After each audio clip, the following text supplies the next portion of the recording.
Anantapuram RDO గారిని రాప్తాడు మండలం మరూరు గ్రామంలో ఉన్నటువంటి పాత survey number 653, new survey number 1058 survey number ప్రకారంగా ఎస్సీ కాలనీ బ్యాక్ సైడు గతం నుంచి వంకగా ఉన్నదని మేము అనుకొని మా ప్లానింగ్ ప్రకారంగా వంకగానే ఉన్నది.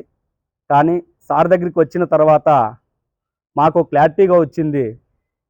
ఏదైతే ఎస్సీ కాలనీకి ఇబ్బంది లేకోకుండా ఎవరైతే అర్హులు ఉన్నారో వాళ్ళని గుర్తించి ఎస్సీ కాలనీకి వాటర్ పోవడానికి సౌకర్యం కల్పించే మేము ఏదైనా కానీ చేస్తాము, చట్ట వ్యతిరేక పనులు చేయమని చెప్పనని సారు మాకు క్లారిటీగా చెప్పడం జరిగింది.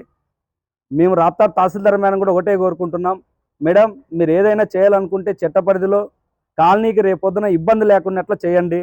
మమ్మల్ని రేపొద్దున వర్షం వచ్చినా ఏమొచ్చినా కూడా ఇబ్బంది పడుకోకున్నట్లు మీరు పనిచేస్తే మేము కూడా మీకు సహకరిస్తాము.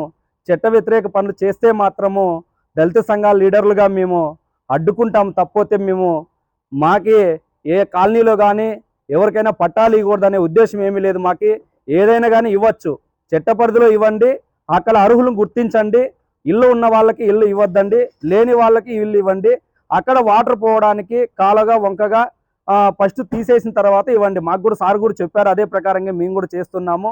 కానీ ఇప్పటికైనా కానీ మేము ఒకటే చెప్తున్నాము, దయచేసి పై అధికారులతో నుంచి ఏవైతే మేము కలెక్టర్ గారిని కలిసాము సోమవారం రోజు, ఈరోజు ఆర్డీఓ సార్ని కలిసాము. అది పాతది ఓల్డ్ సర్వే నెంబరు, కొత్తది న్యూ సర్వే నెంబర్ 2 కూడా సార్ తీస్తున్నాడు.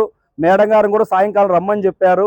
ఇవన్నీ కూడా తీసుకొని వచ్చి చట్ట ప్రకారం ఏదైతే ఉంటే ఆ ప్రకారంగా చేస్తే బాగుంటుంది. మేము కూడా స్వాగతిస్తాము.